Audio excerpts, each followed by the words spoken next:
నమస్తే welcome to star 9 news. నేను శైలజరావు. ఇక బులెటిన్ అప్డేట్స్ చూద్దాం. బాలాపూర్ పోలీస్ స్టేషన్ పరిధిలోని రికవరీ హాస్పిటల్లో విషాద ఘటన చోటు చేసుకుంది. ఆసుపత్రిలో డ్యూటీ మెడికల్ ఆఫీసర్ గా పనిచేస్తున్న డాక్టర్ కాసిం ఆసుపత్రి గదిలో విషపూరిత ఇంజెక్షన్ తీసుకుని ఆత్మహత్య చేసుకున్నట్లు సమాచారం. కుటుంబ సభ్యులు, ఆసుపత్రి యాజమాన్యం వేధింపులు, అధిక పని ఒత్తిడి కారణంగానే ఈ ఘటన జరిగిందని ఆరోపిస్తున్నారు. ఘటన అనంతరం మృతదేహాన్ని ఉస్మానియా ఆసుపత్రికి తరలించినట్లు తెలుస్తుంది. ఈ ఘటనపై పోలీసులు కేసు నమోదు చేసి దర్యాప్తు ప్రారంభించారు. ఆత్మహత్య గల ఖచ్చితమైన కారణాలు విచారణ అనంతరం వెల్లడయ్యే అవకాశం ఉంది.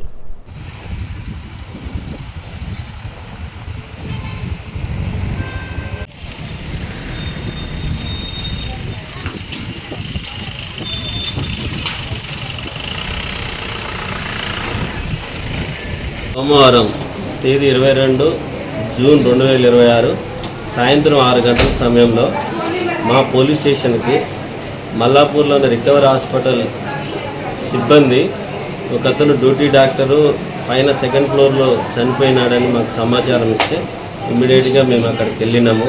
అక్కడ సెకండ్ ఫ్లోర్లోనే SICU రూమ్లో ఒకతను నిర్జీవంగా చనిపోయి ఉన్నాడు. అతను కాసిఫ్ అహ్మద్, వైజాగ్ అతనిది. ఇక్కడ యాకత్పూర్లో ఉంటుండని ప్రాథమిక సమాచారం ఉంటుంది. వాళ్ళ పేరెంట్స్కి వైజాగ్లో ఉంటారు. వాళ్ళ పేరెంట్స్కి సమాచారం ఇచ్చినాం. వెంటనే క్లూస్ టీమ్ని పిలిపించినాం. క్లూస్ టీమ్ తోటి దాని నేర స్థలాన్ని క్షుణ్ణంగా పరిశీలించినాము. తర్వాత తెలిసింది ఏంటంటే అతను రాత్రి డ్యూటీ ముగించుకొని అక్కడ రెస్ట్ రూమ్లో 7:30కి రెస్ట్ రూమ్లోకి వెళ్ళి రెస్ట్ రూమ్లో ఉన్నాడు. తర్వాత 6 వరకు లోపలంగా గడియ పెట్టుకొని తలుపు తీయకపోతే హాస్పిటల్ సిబ్బంది బలవంతంగా డోర్ పగలగొట్టి చూస్తే అతను చనిపోయి ఉన్నాడు. అందులో స్థలంలో దొరికినాయి మత్తు ఇంజెక్షన్లు ప్లస్ సిరంజులు దొరికినాయి. అతను అది వేసుకొని సూసైడ్ చేసుకున్నట్లు అనిపిస్తుంది ప్రాథమికంగా. మరి ఆత్మహత్య కారణాలని దర్యాప్తు చేసి తెలియపరుస్తాం. అయితే ఎవరు ఆ విధంగా మాకు చెప్పలేదు. ఆ కోణంలో కూడా ఆలోచించి దాని ప్రకారం దర్యాప్తు చేస్తాం. హాస్పిటల్ యజమాని వేధింపులు అనేది ఏం తెలియదు. దర్యాప్తు చేస్తున్నాం. ఆ కోణంలో కూడా దర్యాప్తు చేస్తాం.